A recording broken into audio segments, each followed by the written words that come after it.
I'm going to sing one of my old standards, but I think it's pretty appropriate for the sermon I want to do today.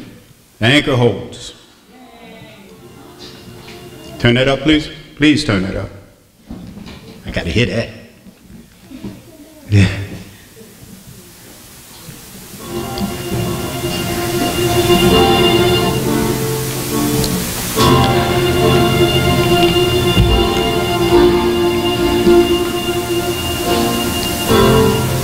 A little bit more. I have journeyed through the long dark night,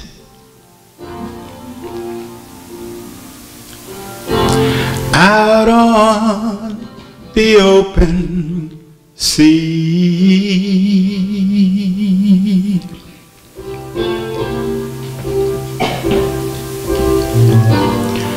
By faith alone,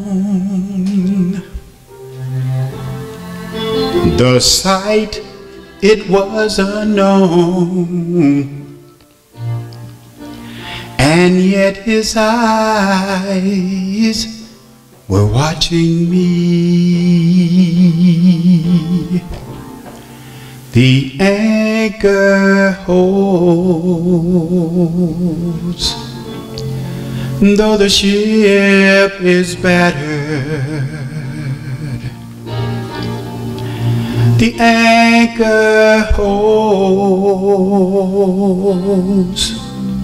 though the sails are torn. I have fallen on my knees as I faced the raging seas. The anchor holds in spite of the storm.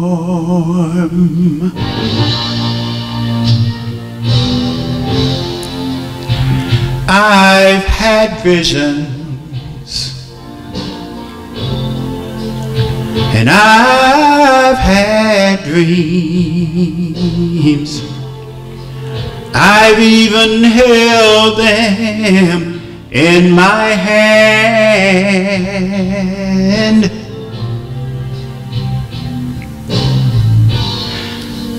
But I never knew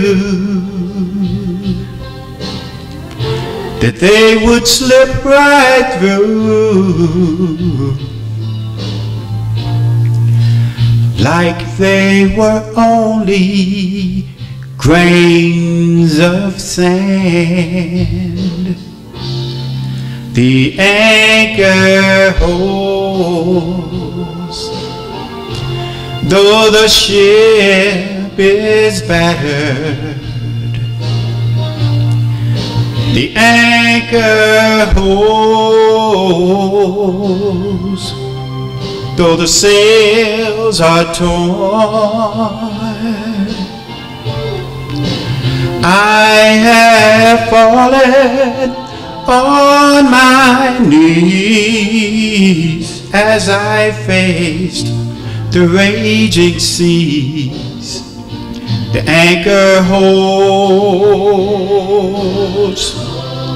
in spite of the storm.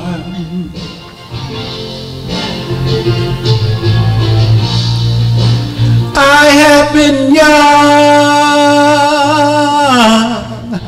but I am older now, and there has been beauty these eyes have seen, but it wasn't the night through the storms of my life. Oh, that's where God proved His love for me. The anchor holds, Though this ship's been battered, the anchor holds. Though the sails are torn, I have fallen on my knees as I faced the raging seas. The anchor holds in spite of the storm. Yes, I have fallen on my knees as I face the raging seas. The anchor holds in spite of the storm.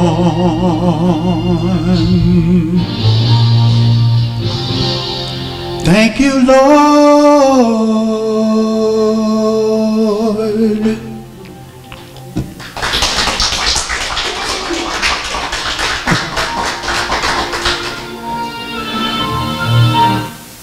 That's all I'm doing, only one song. Thanks, guys. Thank you, Rashida, for that beautiful song. I know I had to step up my game when I was coming after you.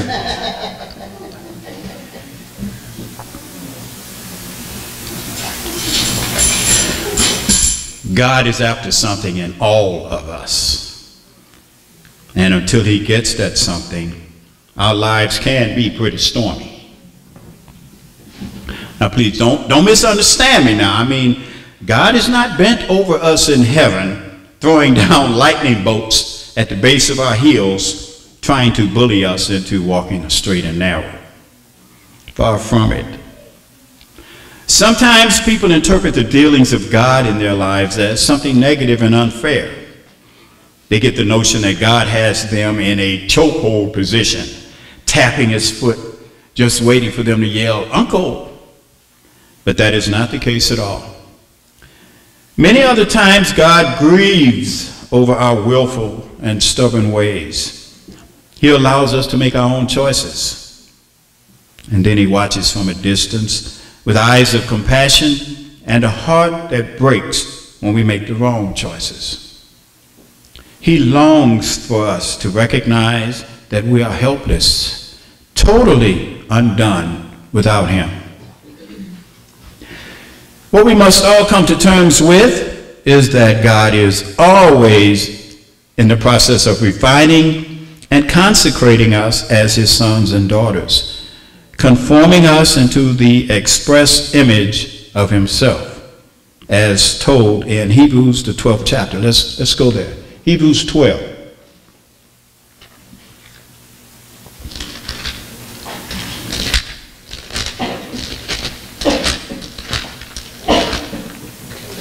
Hebrews 12, and I'm going to pick it up in the middle, in the middle of verse 5. Hebrews 12, forgive me, and the middle of verse 5. It says, "My son, despise not thou the chastening of the Lord, nor faint when thou art rebuked of him.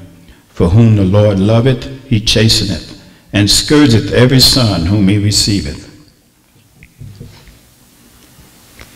Someone once said, all of us in our natural state are just like wild horses.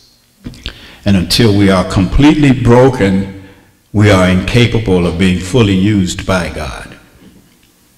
Now, how true that is when you think about it. I mean, there within that corral, the grueling process of breaking a horse takes place. The one-on-one fight for domination can seem, by the average spectator, to be an unrelenting struggle, a futile fight to the very end. The violent bucking, thrashing, kicking, and shrills of agony are almost too much to witness. But none too soon, the exhausting match is finally over. The horse quietly succumbs to a place of humble submission. And then a beautiful sight begins to unfold. Gradually, as the animal becomes more and more responsive to the voice and lead of its master, a metamorphosis takes place, one that is so sensitive that it becomes possible to guide this stallion by reins made out of mere silk threads. The horse's senses are so fine-tuned to its master's desires that all that is needed is the slightest turn of the wrist, a pull of the silken thread, and the horse obediently follows. When we begin to see the wisdom and insight of God's ways in our lives, it might take a season or sometimes even a lifetime to see that. But when we do, we can come to the terms with the fact that God will use anything and everything to bring us to that place of surrender when we say, "No longer my will, Lord, but thy will be done. I hand over the reins of my life to you."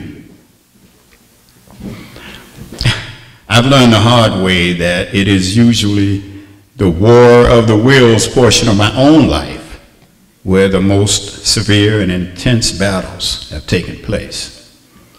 Oh, how we want to stay in control, when all the while God is saying, I don't want to have to allow another northeast wind to blow into your life in order to get you to release your hold on that situation. I want to bring peace to every storm that has been raging within you. Allow me to speak, be still, to every tempest and wave of adversity that pounds against your soul. Come and release to me now the full reins of your life, so that I may lead you to the lush green valleys of peace, where the waters run deep and still, where there is a welcomed and restful calm after the storm. Today, I want to speak to you about not the calm after the storm, but the storm before the calm. My intention was to go in one direction with this sermon. I wanted to talk about the Great Tribulation, but I kept being pulled in a different direction. So I finally gave away the reins and let things go where they will, because it seems that God wanted me to make this a more personalized sermon. So that's what it is. The title of my sermon is The Storm Before the Calm. Now, you're all very familiar with the storm when the disciples were on the sea and Christ was in the bottom of the boat, and everybody, the disciples were saying, "Come on, Lord, come save us. Wake up, Lord, wake up to come and save us." That's not the storm I want to talk about. They were in another storm, the disciples, on the Sea of Galilee. And this time Christ wasn't with them in the boat. That's what I want to center this sermon around today. So we're going to read a couple of scriptures about it. The first one is in Matthew 14. So let's turn to Matthew 14 and read about this incident.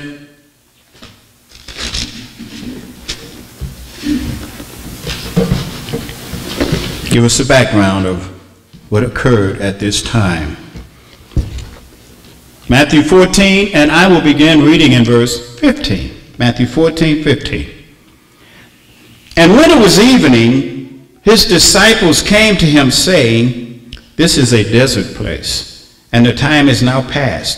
Send the multitude away, that they may go into the villages and buy themselves victuals." But Yeshua said unto them, "They need not depart. Give you them to eat." And they said unto him, "We have here but 5 loaves and 2 fishes. He said, "Bring them hither to me." And he commanded the multitude to sit down on the grass, and took the 5 loaves and the 2 fishes, and looking up to heaven, he blessed and brake, and gave the loaves to his disciples, and the disciples to the multitude. And they did all eat, and were filled. And they took up of the fragments that remained 12 baskets full. And they that had eaten were about 5,000 men, besides women and children. And straightway Yeshua constrained. That's like giving an order, right? To constrain someone to do something. He constrained his disciples to get into a ship and to go before him onto the other side while he sent the multitudes away. And when he had sent the multitudes away, he went up into a mountain apart to pray. And when the evening was come, he was there alone. But the ship was now in the midst of the sea, tossed with waves, for the wind was contrary. That means that the wind was blowing in their faces. It was contrary to them. And in the fourth watch of the night, Yeshua went unto them walking on the sea. And when the disciples saw him walking on the sea, they were troubled, saying, It is a spirit. And they cried out for fear. But straightway Yeshua spoke unto them, saying, Be of good cheer, it is I. Be not afraid. And Peter answered him and said, Lord, if it be thou, bid me come unto thee on the water. And he said, Come. And when Peter was come down out of the ship, he walked on the water to go to Yeshua. But when he saw the wind boisterous, he was afraid, and beginning to sink, he cried, saying, Lord, save me. And immediately Yeshua stretched forth his hand and caught him and said unto him, O thou of little faith, why didst thou doubt? And when they were come into the ship, the wind ceased. And then they that were in the ship came and worshipped him, saying, Of a truth thou art the Son of God. All right, so we have Matthew's version of this event. Let's go read Mark's version in chapter 6. Mark 6.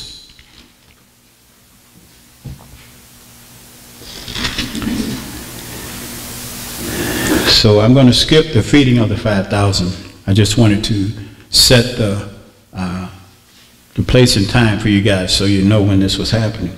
I'm going to pick up Mark 6 and verse 45. And straightway he constrained his disciples to get into the ship and to go to the other side before unto Bethsaida, while he sent away the people he had just fed. And when he had sent them away, he parted into a mountain to pray. And when evening was come, the ship was in the midst of the sea, and he alone on the land.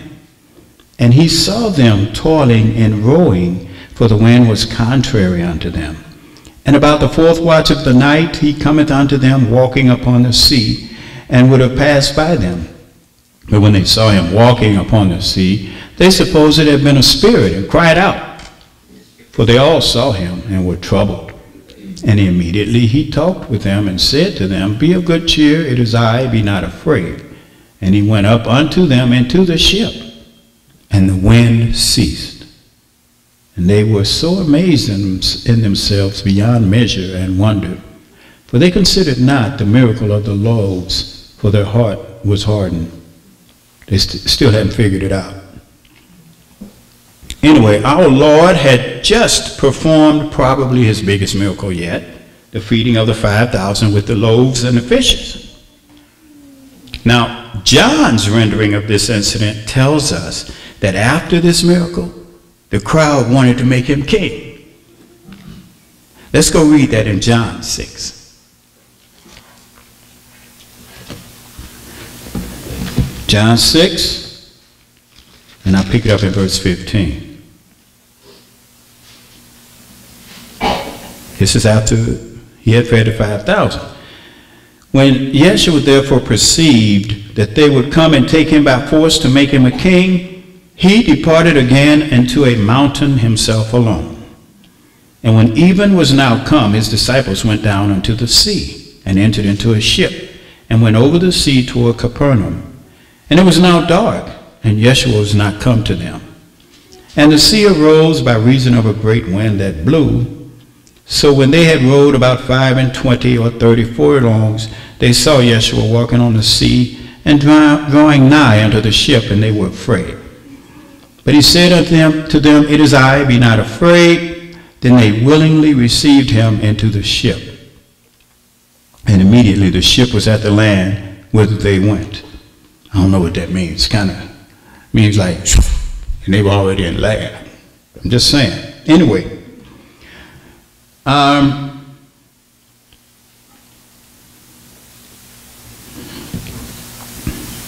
This is where we find that the crowd wanted to make him king, right? Now the people probably thought after this miracle, boy, if he's our king, we won't have to bake bread or catch fish anymore. He'll do it for us. But Yeshua didn't want to be their king for those reasons. Let's read what he said to them in verses 25 and 26. And when they had found him on the other side of the sea, they said unto him, Rabbi, when camest thou hither? Yeshua answered them and said, Verily, verily, I say unto you, you seek me not because you saw the miracles, but because you did eat of the loaves and were filled. Labor not for the meat which perisheth, but for that meat which endures unto everlasting life, which the Son of Man shall give unto you, for him has God and the Father sealed. So they were seeking him out because he fed them. That's why they wanted to make him king. Now, let's go back to Matthew 14. Matthew 14 again. Now, if you remember in Matthew 14:22, Yeshua gave his disciples an order to get into a ship and go to the other side, and he would meet them there.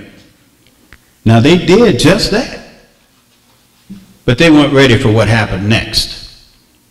They started across the Sea of Galilee, which is only about 8 miles wide, to my understanding. And it was probably close to sundown when they started out. It said it was in the evening. We don't know exactly what time. Normally, though, it would have taken about 2 hours across the sea, but they became trapped in the grip of a fierce storm. Now, they find themselves in that storm because they have been instructed by Christ to cross the Sea of Galilee. These men are in the will of the Lord, and yet we see them struggling against the storm. Try as they might, however, it appears that they are unable to make any headway. The wind is in their faces. We know that because that's what it said back in Mark 6:48. It says the wind was contrary to them. These 12 men are stuck in a storm and seemingly unable to get out of it. Have you ever found yourself in that place?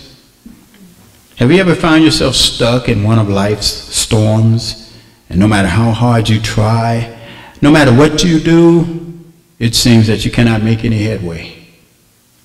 Well, we all have times like that. It may seem to you like the storm will never end and that there is no possible good that can come from what you're facing. Thankfully, however, there is some good news from God's word. Now, while the storms of life are never pleasant, they do produce certain benefits in our lives that we would do well to make note of. Let's read Hebrews 12:11. Hebrews 12:11.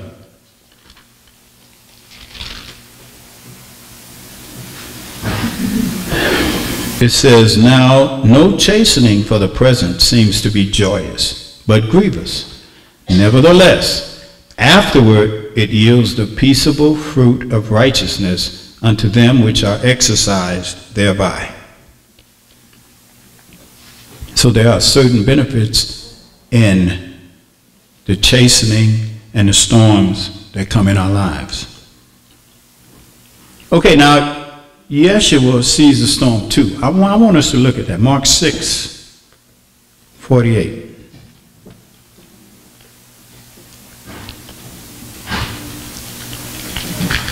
Because it also says he saw them toiling in the storm. Mark 6:48, and he saw them toiling and rowing. Okay? His eyes were watching them. Remember, he was on top of a mountain. His eyes were watching them while they were in this storm. Do you think he didn't know that storm was coming before he sent his disciples across that sea? You may think so, but I don't. I think he knew that storm was coming. And he saw an opportunity to make this a learning moment for them. I'm just saying. But why do I say that? Because he saw them toiling beneath him, but he didn't go to them right away. The storm started in the evening. I'm guessing around 9, maybe 10 o'clock, according to Matthew 6:47. It says, and when evening was come, the ship was in the midst of the sea, and he was on the land. And he saw them toiling and rowing. This is in the evening. But verse 48 says, about the fourth watch of the night he came unto them. Okay, let me tell you about the fourth watch. The Jews usually divided the night up into four watches of 3 hours each. The first watch began at 6 p.m. The second watch began at 9 p.m. The third watch began at midnight, and the fourth watch, 3 a.m. So Christ did not come to them until sometime between 3 a.m. and 6 a.m., the darkest time of the night. But his eyes were watching them. He was watching over them the whole time. Remember, it said he went up there to pray too. So maybe he was praying for them too. I believe he might have been praying for them. You know, intercessory prayer is Yeshua's job in this storm time of our world's life. He comes to the Father on our behalf. So I don't think it's too much of a stretch to believe he was doing the same for his disciples. He knew the trouble they were in. He saw them, but he didn't go to them right away. Instead, he prayed. Could he be, while he was praying, he prayed for them? Did he say something like, "Look at these guys in a storm-tossed boat, Father. I made them right with you, and now they're struggling. And I know their struggles inside out. Now I pray, Father, make it good for them. Please give them strength to get through the way you want them to. Turn their evil to good for them. Save them completely." That's the position Yeshua is in as the one who came to earth to know our struggles completely and then return to heaven as our intercessor. Yes, now Yeshua is our middleman in heaven. Was he also the middleman here? Was he the one standing between his disciples in the storm, fervently praying for their deliverance? I'm only asking because I'm sure they were on his mind while he prayed during the storm. The fact that Christ didn't come to his disciples right away sounds like another situation. Remember Lazarus?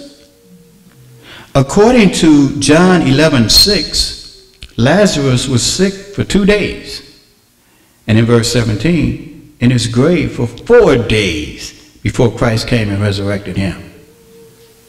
Wasn't he teaching a lesson there too?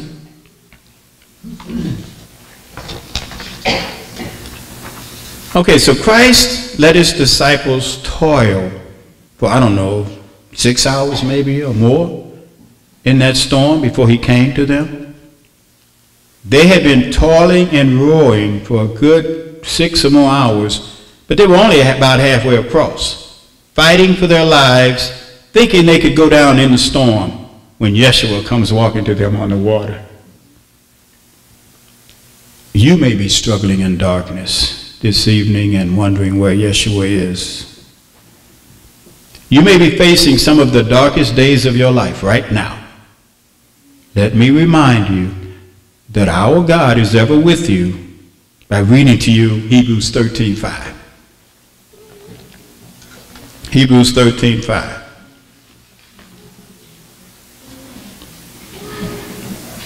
It says, "Let your conversation be without covetousness, and be content with such things as you have, for he has said, I will never leave thee nor forsake thee." If he said it, he means it.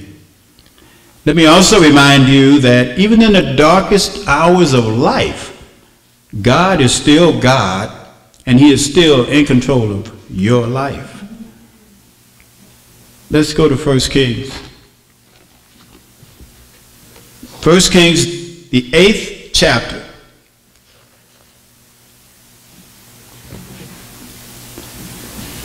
And this is an interesting scripture here.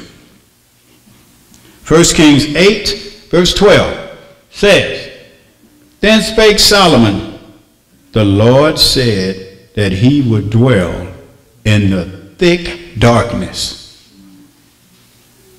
Isn't that something? Now turn over to Psalms 139. Psalms 139.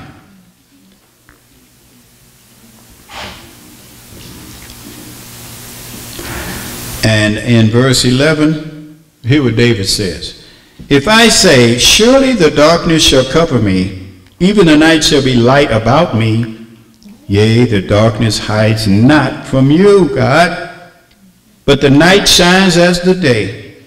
The darkness and the light are both alike to thee. Even the darkest hours of life cannot hide you from the face of God. He is there even though you cannot see him. I don't know if you guys thought about this, but it's kind of interesting to me that Christ's ability to see his disciples through the storm seems a little miraculous. I mean, it was dark, it was raining, they were 4 miles out to sea, there were no lights, and he was on top of a mountain, yet he could see them. Sounds like a miracle to me. I mean, you've been out in the country where there are no lights whatsoever. You can barely see your hand in front of your face. And I'm pretty sure it was pretty dark that night. This was a storm after all. And God could see through all of that to his disciples. Either it was a miracle or they made some pretty good carrots back then. I'm just saying. The disciples were in a fight for their lives. Mark 6:48 says that they were toiling and rowing. They were struggling against the storm at the end of their rope, straining at the oars in the middle of the darkness. It's obvious these men were afraid for their lives. Christ will often let us get to that point, so we'll turn and look up to him in faith and trust. Now the disciples, they couldn't look above the gloom of their situation to see their master watching over them. We, however, know Christ rose from the dead and is seated above all our storms. We know he has been given all power and authority to work salvation in your life and mine. So we can and we need to look up to him in our storms. When the disciples thought all hope was gone and that they were doomed, Yeshua came walking on the waves of the sea. That was the very thing the disciples feared. The sea was the very thing the Lord used as the vehicle to reveal himself unto them. He'll do the same thing in your life and mine. He will use our fears to make himself known to us. There are times when we feel like we've lost the battle with our storm. But may I remind you that just as surely as the Lord is in control of your blessings, he's also in charge of your storms. When things look their bleakest, just look around. Yeshua is about to show up. Remember, he may not keep you from going into the storm, but he will keep you in the midst of the storm. What he did for his disciples, he'll do that for you too. The very thing that disciples feared, the raging sea, was the very thing God used as his vehicle to come to them. Now what a testimony this was. He wasn't telling them that the storm was not fierce. He was showing them that he was greater than the storm. That is still his word to you this evening. Regardless of what you're facing in life, remember that Yeshua is greater than the storm you may be facing. If you will be patient and wait for him, he's going to show up right on time. You will see that the storm was used by the Lord to make himself clear to you. The very thing you fear will be the vehicle he uses to show up in your life. What I'm trying to tell you is what is in Romans 8:28. Let's read that. Romans 8:28. Very encouraging verse. It says in Romans 8:28, and we know that all things work together for good to them that love God, to them who are the called according to his purpose. All things work together for good to them that love God. All things, the good things and the bad things. So what do you do when the storms of life come? And the storms, they do come in life. Someone once said, all of us are either in a storm, just coming out of a storm, or headed for a storm. I don't necessarily mean a storm at sea either. There are other kinds of storms, storms of disease, storms of debt, storms of domestic problems. There are all kinds of different storms. But storms bother us a lot more than they do the Lord.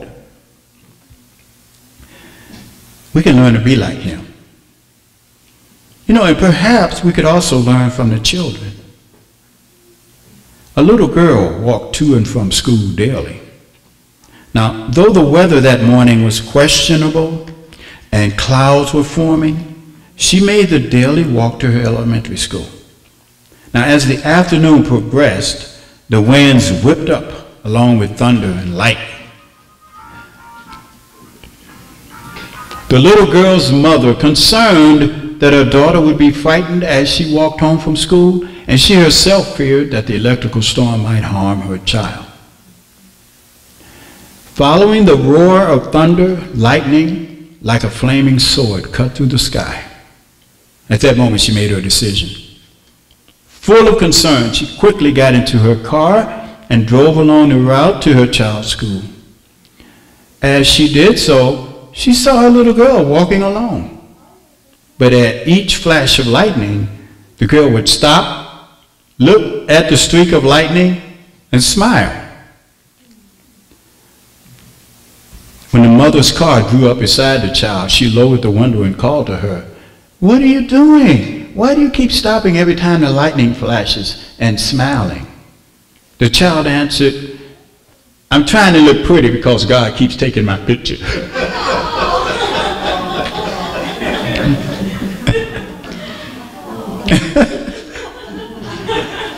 What an attitude this little girl had. Now, even though the storm had Mom worried sick, the storm and the lightning did not bother this little girl one bit. She looked at the storm from a different perspective. That's the attitude we should have for our storms.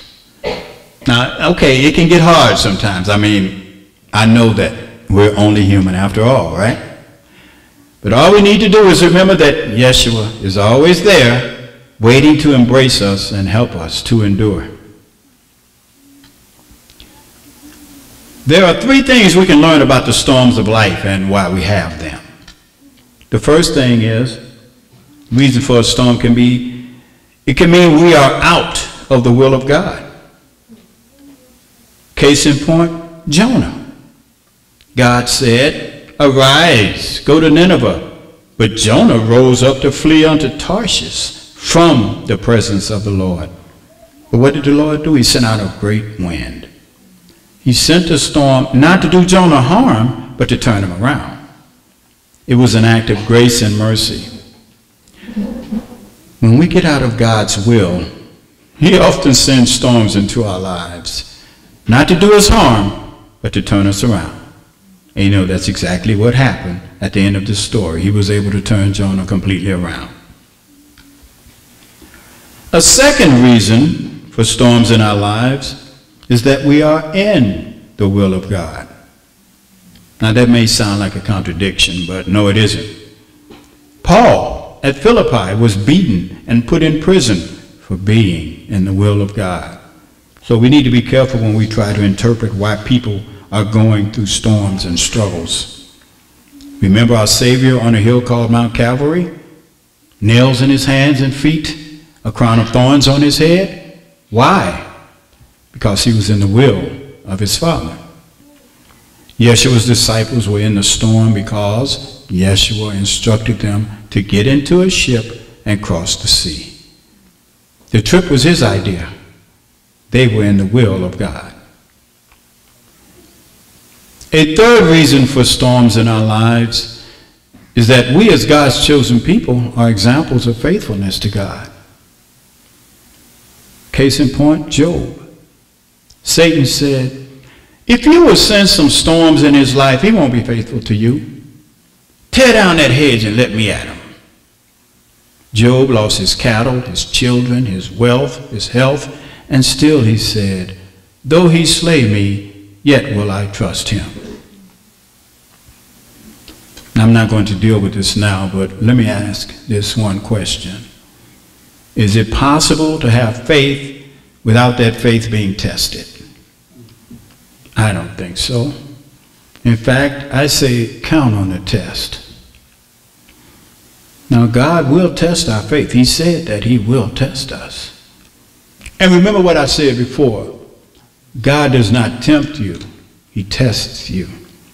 Satan tempts you. He will tempt you to get you to do what's wrong. God will test you to see if you will do what's right. That's the difference. So just remember this. Those were God's men in that boat, on the lake, in the storm, doing what God wanted them to do. They were in the very center of God's will, and it very well may have been a test of their faith. I don't know. But somehow people have gotten the idea that once we come to Yeshua, every problem is over. It would be one bed of roses after another. But that just isn't true yet. If we walk with God and Yeshua in this life, we should expect storms. I promise you that if you decide to live for God, you will go to the kingdom in a battered boat with sails that are tattered and torn.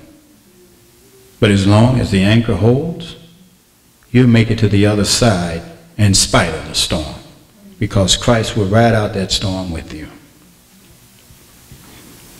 Then and only then will all your problems be over. On the other side of the storm, other side of this life.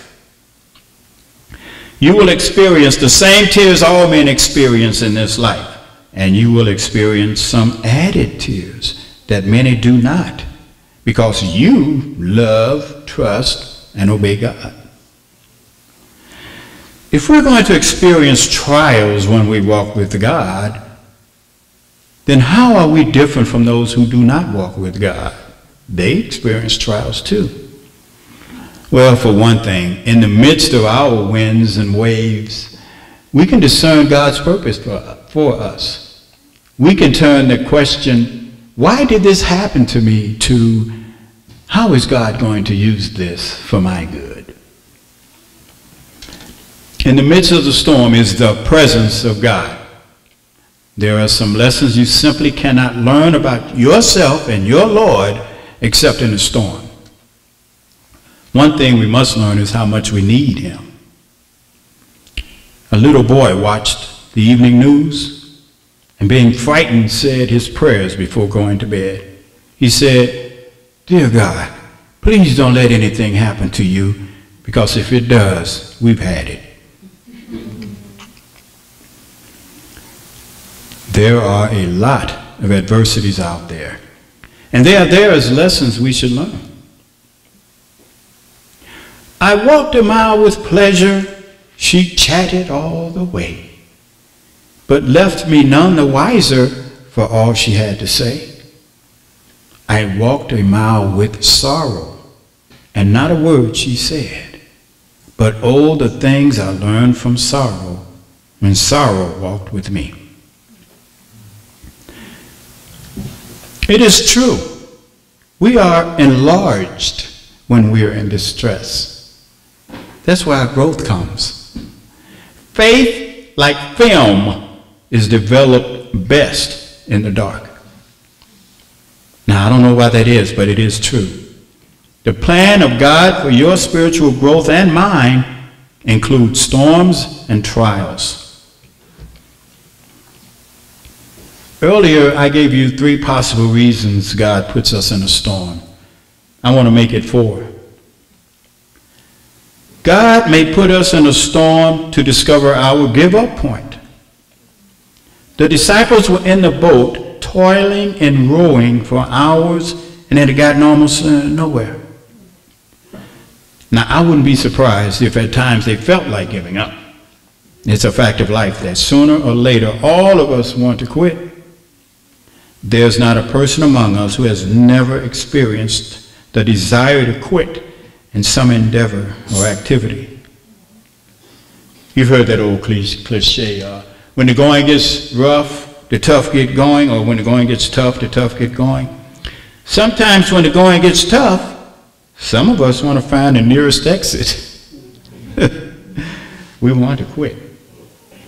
And yet, if we do what we're supposed to do in the midst of life's struggles and frustrations, we will refuse to quit.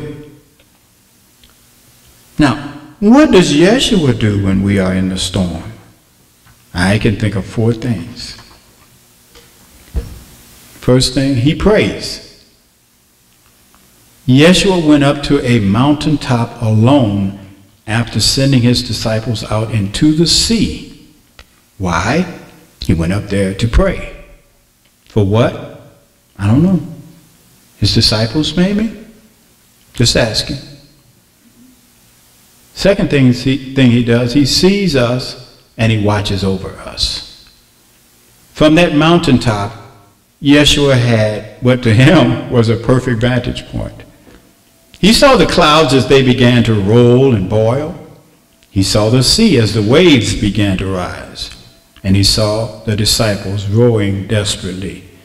He saw the whole thing. He saw it all, and he was praying. Now, the disciples may not have known that Yeshua had his eye on them, but he did. They couldn't see him, but he saw them. And there on that mountain, perhaps he was interceding for them. Are you in the midst of a storm?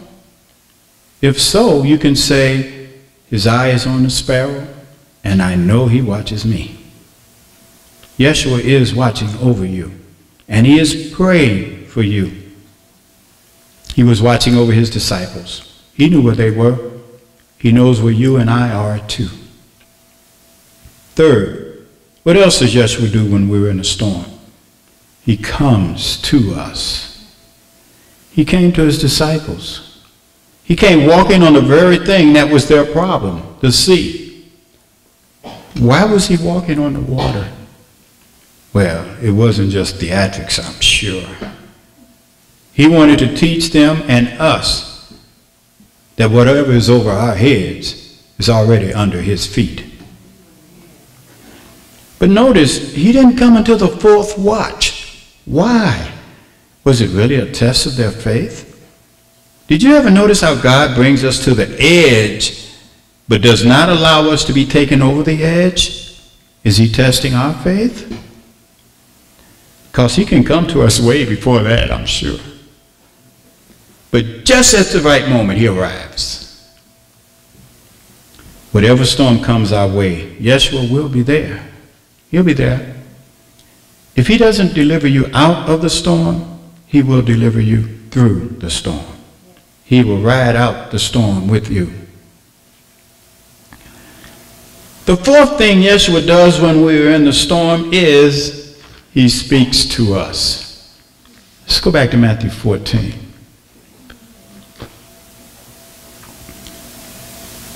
Matthew 14. Because it says that when Christ came walking on the water to his disciples, they thought he was a spirit and they became afraid. But what did he say to them in verse 27? He said, "Be of good cheer, it is I. Be not afraid." Be of good cheer. It's me. Don't be afraid. This is the gospel, brothers and sisters. Yeshua came into the middle of our mess to proclaim that he is with us. He comes in the middle of our storms of sin, suffering, brokenness, depression, darkness, and he speaks to us. He says, "Be of good cheer. Load it on me. I'll take it on. I've secured God's favor for you. Come, and by my Spirit, I'll give you the power to walk over these storms. And what happened once Yeshua got into that ship? It says in verse 32, and when they, that's Peter and Christ, came into the ship, the wind ceased. The storm just ended, just like that. It disappeared. It became calm. Yeshua calmed the storm. And he did it without saying a thing. He just got into the boat with the disciples and the sea was calmed. Wow. One day he will do the same in your life. The storm will rage until it has accomplished his purpose, and then he will cause the winds to cease for you. All he is trying to get us to see this evening is that he is in control of the storms of life. It isn't me and it isn't you. Christ is the master of the sea, and he is the master of the storm as well. And apparently, the disciples were finally convinced that he was really the Lord, because verse 33 says what? Then they that were in the ship came and worshiped him, saying, of a truth, thou art the Son of God. They finally got it. Here's a secret that I hope will help to make the storm much more bearable for you. Don't wait until the storm is over to bow before him. Look up now while the waves are still threatening your boat. Look up now while the winds are still contrary to you. Don't wait until blue skies are seen to humble yourself before the Lord. Nothing reveals your faith in the Lord more than you being willing to accept his will and to love him even when things look worse for you. Sometimes it's hard to see the blessing for the storm, isn't it? Sometimes it's hard to imagine the Lord bringing any good out of what you're going through. I don't know the nature of the storm you may be facing, but I know the one who still walks on the waves. I know that if you will bring your need to him, he will hear you and he will help you. If you need help from the wave walker, then look up to him. He is watching over you. Bring your need to Yeshua and let him have his way in your life.